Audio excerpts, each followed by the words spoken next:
Hey everyone, welcome back to the channel. Behind me, I have a 2014 Buick Regal. This thing has the 2.0 turbo engine. It's an all-wheel drive model, and it has around 108,000 miles. And the vehicle is in today because we're going to be doing a transmission fluid service on it. Now, before we go ahead and begin, if you haven't subscribed to the channel, hit the subscribe button down below. Definitely smash the like button because it helps the channel out. And with that said, let's go ahead and get started on today's video. So where you're going to begin on this vehicle to do the trans fluid service is you're going to have to locate your fill port and your dipstick, which is going to be this cap right here. Now this is located, if you're looking at the front of the vehicle, basically in between the engine and transmission, you will see it. That is what it looks like, and we are going after this right here. Now, I'm going to go ahead and put the camera back up here and try to get everyone back into frame. Just like so. And the way you remove this is basically you're just going to want to spin it and then go ahead and pull it off. Basically it's a fill cap and a dipstick in one. Kind of an ingenious thing. I kind of like this setup on it. You're going to want to remove that and leave the cap off because we're wanting to get some air to go through the transmission to be able to drain it out a little bit easier. So that's always a thing that you first got to start with. Now another thing is this transmission, it has been warmed up a little bit. The fluid is up to operating temperature. It's not the hottest it could be, but it should aid in draining the fluid a little bit easier if you get it up to a little bit of a temperature. So now that we have that, what we got to do is go ahead and lift up our vehicle. So now that we got the vehicle raised up, my method of doing this and what you should be doing at home just to play it safe too is have a container where you can collect the fluid and measure. Now I like using this dispenser. This transmission in theory should drain out 5 quarts, and that is the serviceability of it unless you tear it apart and get every little bit of oil out, which we're not doing today because we're not removing the transmission. We're just trying to keep the service up to date. Now you can do as many drain and fills as you'd like. Typically what I recommend is if you do one drain, you get out 5 quarts, you fill it up with fresh new fluid, take it out for a little bit of a spin, get the fluid warm, get it moving through, and then follow the same procedure again. It'll be identical where you drain it and then fill it up again. As to how many times you do it is up to you. On this vehicle, I will tell you we are doing it twice because the capacity of this transmission is closer to 10 quarts. However, you can't get all 10 out, so we're going to be filling it, doing a drive, and then doing it again. So we're going to be repeating this twice. However, I'm only going to show it once. So we're going to be draining it, and then when it comes to the fill, it'll be on the final fill. So for our drain, it's gonna be pretty simple, and I'm gonna move the camera up here so everyone is aware. If you're looking at your transmission, which is going to be right here in front of us, our drain bolt, and it's a little hard to detect, is gonna be right here. And try to get the camera closer. Everyone sees it's a little 11mm bolt, I believe. Kind of sticks out a little bit, but it's also really tough to see because it kind of blends in so well. So what I'm going to do is go ahead and get the camera set up here, and let's see if maybe we can change our lighting to make it a little bit better. But basically right there, that's what we're after. So we are going to take our 11mm 3/8 wrench, and we're going to put it on here and crack this loose. Now this shouldn't be really tight. These don't take a lot of force. It's literally inch-pounds when you're tightening them, but I should be able to get it loose just like that. And now what I'm gonna do is once you get it to the point where you can spin it out by hand, you're gonna want to take your container and get it set up underneath. And just like that, we can see our fluid is flowing out pretty good. Now this is the part that's going to take the longest. Once you get it flowing into your container, you want to set it up to where it just kind of flows evenly like that without spilling any, because I want to be able to keep track of how much is coming out. So basically my setup is going to be like this, and everyone can see it's going straight into our container and basically filling up. Now I'm gonna let this vehicle drain out for a little bit. I like to give it like 10-15 minutes, get every little bit out, and once we have achieved that, I'll bring everyone back in. So we have been draining for about 10 minutes or so, and this is kind of what you want to see. We're just basically dripping out. And at this stage, once you get it to that level, you're going to go ahead and install your drain plug. Now the drain plug looks like this. There's no washers or anything. You just want to basically clean up any oil that might be on there or any debris. Now, I did make a mistake earlier. I believe I said that this transmission holds about 10 quarts, and I was wrong. The total capacity of this, according to Mitchell, is about 7.6 quarts. So about almost 8 quarts of oil is what this whole transmission holds. So if you were to do this drain and fill twice like we did, basically what you're getting out is pretty much all of the fluid and then some. So you're basically replenishing all of the fluid inside the transmission, or at least a good majority of it if you do it twice. Now, we have drained our fluid and it's time to basically cap it off. We're going to take our bolt here and go ahead and thread it in there. Always thread these by hand. Never just, take a chance with a gun or anything, because you could strip it and it's a transmission case, and that's going to be an expensive fix. Now what I'm going to do just for the meantime here, because I have to torque this on, I'm going to go ahead and just set it tight with my ratchet, and we'll torque it later on.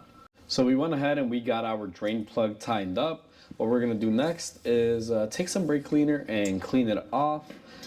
This is in the inch-pounds category. If you're not going to use a torque wrench, or you don't have a torque wrench that can do inch-pounds, basically hand tight and just a tiny bit more just to play it safe. So we are at our bench, and I've set my container here and just kind of let it level off. Basically, we got almost 5 quarts out of it. So that's what you're kind of expecting to get. Now, the reason why I like draining it this way and measuring is because you don't want to overfill it. Sometimes the transmission can be underfilled, sometimes it can be overfilled, and you always want to know how much you're taking out, because according to my tech notes on this, it says the drain should be about 5 quarts, and that's exactly where we're at. We're almost at 5, and both times that I've done this, because again we have elected to do this twice to get a good amount of the fluid out, I have basically fallen in just a little bit under 5. As a matter of fact, first time I did it, we were right there, that little white mark that I made, and now we're just slightly above it because the fluid temperature is just a little bit hotter. Transmission fluid does tend to expand and contract with heat. That's why when you check the level of this, it has to be a certain temperature. But for right now, we have a good mark, so we know we're going to be putting in about, I want to say, 4 and just a little bit over half of another bottle in there. So we're going to do about 4 and 3/4 of a bottle when it comes to the fluid, and that's going to be our starting point, and we're obviously going to be checking along the way. So let's go ahead and go back to the car now and fill it up. And also a side note, if you guys see that this is dirty and pretty nasty looking, this is just for waste oil. I will not be putting my new fluid in here whatsoever. So don't be alarmed if you think I'm going to dump this out and put our new fluid in here. No. This is just for all the waste oil that I do. I don't use containers to fill them up. I just go by the bottle. So I have everyone set up here. This is where our fill is going to be. And what I like doing is taking a funnel. I like using this little blue funnel. I think it's like the perfect thing to use on this. I already went ahead and cleaned it out. Make sure your funnels are clean. If you use them for something else, take some brake cleaner, rinse out the inside really well, which is what I did in this case. But we're going to go ahead and take our funnel and stick it in here. Now, the fluid that this vehicle takes is Dextron VI. I'll be honest with you, I really hate that they use numerals, but if you're not up to date on Roman numerals, it's Dextron 6, basically full synthetic. And there's many manufacturers that make this stuff, so take your pick. It's pretty much all the same. However, if you want to go AC Delco, you can. We're not going that route, but we have Dextron 6 here. This stuff is actually meets or exceeds the requirements for it. So what we're going to do is go ahead and pour in our oil just like so. Take your time. Now, I'm not going to cover me doing this for the next, like 5 minutes or so, however long it's going to take me to get 4.5 bottles of this stuff in there, but you guys get a good idea of how to do this. So I'm gonna cut the camera and I'll be right back with everyone once it's filled up. So we went ahead and we got our transmission fluid in here, so we're going to go ahead and remove our funnel. Now, one thing that I always like to do, and I always recommend, because when it comes to filling transmissions, if you overfill them, you can't really take out the oil easily. It can be kind of a pain. So even though we took out about 4 3/4 of a quart, I filled it up with 4 1/2. You can always add the half quart if it needs it, or quarter of a quart, not even half a quart. You can always add that quarter of a quart back into it if it needs it, but for right now I think we're gonna be okay until we get this thing up to par. Now what you have to do to check the level of this transmission is going to be a little bit of a process, but what I'm gonna do is I'm gonna go ahead and install our cap here slash dipstick, mainly because we gotta turn on the vehicle, cycle it through the gears, and get this thing warmed up. Now I'm gonna go ahead and zoom the camera onto me and I'll kind of explain the process of how you check this. So now that we've gone ahead and filled up our fluid, the procedure is gonna be I guess you can say multi-step, and to make this easier on yourself, it's best if you have a scanner that can read temperature of the fluid in the transmission. We're going to be using a scanner for hours, and it's going to make it a lot easier. Now, in the footnotes of the service procedure that I looked up here through Mitchell, it said that if you drive it about 15-20 minutes, it should be at ideal temperature for you to check the fluid. So if you don't have the scanner, basically you're going to want to drive it around for about 15 to 20 minutes. Make sure that you have the appropriate amount of fluid filled in the transmission before you do this, though. What we're going to be doing is that basically the car is going to be idling in the stall, warming itself up. I may take it out for a quick test drive just to help get those temperatures up. Best way to get this thing to warm up pretty quick apparently is second gear, according to the manual. That'll get the fluid to warm up pretty quick. Take that information, do what you want with it, but that's what I read as far as the footnotes. Now, for our vehicle, what we're going to want to do, and even for yours after you do this, is you're going to want to start it, make sure it's on a level surface, and basically go through all the gears. Go to reverse, wait a couple seconds, neutral, drive, and so forth and backwards. Once you do that and you give the fluid enough time to cycle through all the clutch packs, you can either take the car out on the road test or you can start doing it the way we're going to do it.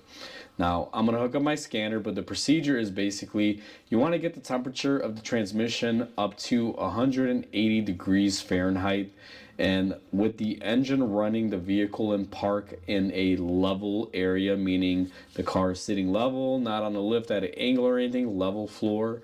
What you're going to want to do then is basically pull the dipstick out and take your measurements and your readings, and you should basically be in the crosshatch area.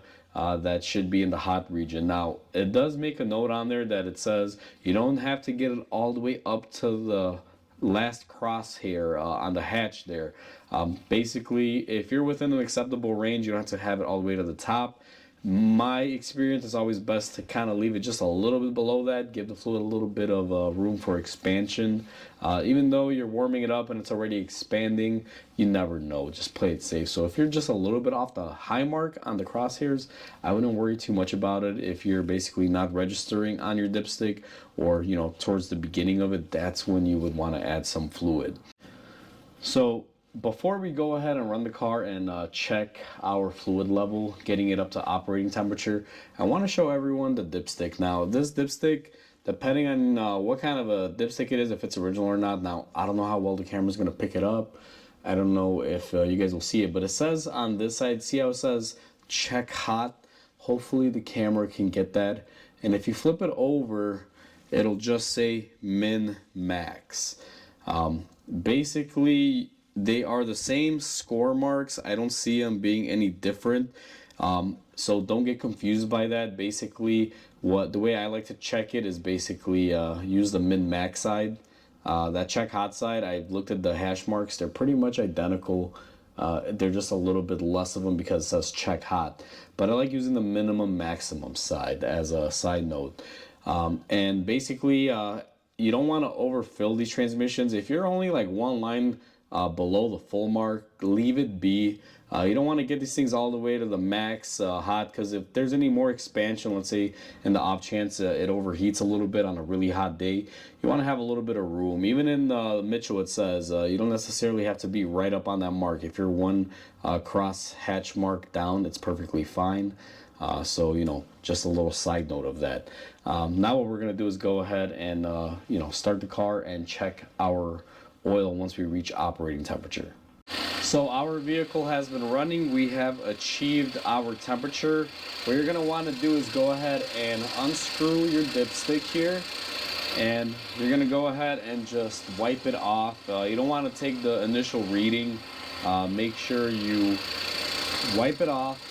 Go ahead and insert it back in, and I like closing it. It doesn't really specify it, so I want to play it safe. So I'm going to close it and open it. And basically now, I'm going to flip this around here. I don't know how well the camera's going to pick it up, but see how we are basically at the low point of our fluid right there. So that is exactly the amount that I left out of there. We are not too bad. You can see up here it says hot. We are roughly, and let me try to stabilize this, towards the front here. So I'm going to get it to about halfway. I'm going to have to add some fluid. And the way I'm going to add the fluid is with the vehicle running basically as it is right now, put my funnel back in there and add a little bit at a time. You don't really want to go crazy and overfill it. And as far as checking it, again, I don't know if it makes a difference or not, but every time I wipe my dipstick, I make sure that I screw this fill cap / dipstick in, because I don't know if that's going to make a difference. It doesn't really specify it. And then basically I pull it out and I check my fluid level. That's how I have been doing it. I don't know if it makes a difference, but sometimes see how the cap will close up in there. Has this groove. It may leave it an inch too high or too low. So I like making sure that it's closed all the way, and then I unhook it and pull it out to get the best reading. So on ours, I'm going to have to add some. Now, I'm not going to cover that because it's pretty self-explanatory, but everyone pretty much gets the gist of how to do this. So we are all said and done on our transmission service. As I mentioned, we did this service twice, meaning we drained it, we filled it, we drove it, and then we brought it back in, drained it, and filled it for the last time. Try to get a majority of the fluid out, basically all of it and then some. The way that I did it helps ensure that I get as much fluid out and I replenish as much of the fluid with newer fluid. Because if you just do it once, you're only getting about 5 quarts out, and there still is going to be a couple quarts left in there. So just kind of like a very thorough flush, if you want to call it. Now, I don't like doing flush services on these where you use a pressure machine that can dislodge some material and cause transmission issues. The manufacturers call for drain and fills on these, so that's why we did a drain and fill the way we did it. It's pretty straightforward, pretty simple and easy. The biggest tip I could share with everyone if you're doing this on your vehicle is have some way to measure the fluid, so that way you can add the proper amount of fluid back in. Because if your car is driving fine and you're doing this as a maintenance, what you basically take out is how much you want to put back in with the new fluid. So measuring it is a great way to take the guesswork out of it and get you as close as you can to the end result without needing too much more. But it's pretty straightforward. I think the hardest part for most people doing this is just going to be the fact that you need to check your transmission temperature. So as long as you have some way to measure that, you're golden. Otherwise, driving it for about 15-20 minutes is a good gauge of to get it up to temperature. For most people, that would be at least a radiator, fans coming on once or twice, typically, just to give everyone a little idea. So with that said, hopefully everyone enjoyed this video. Like always, comment, like, and subscribe because it definitely helps the channel grow. I hope everyone has a wonderful day, and I'll catch you on the next video.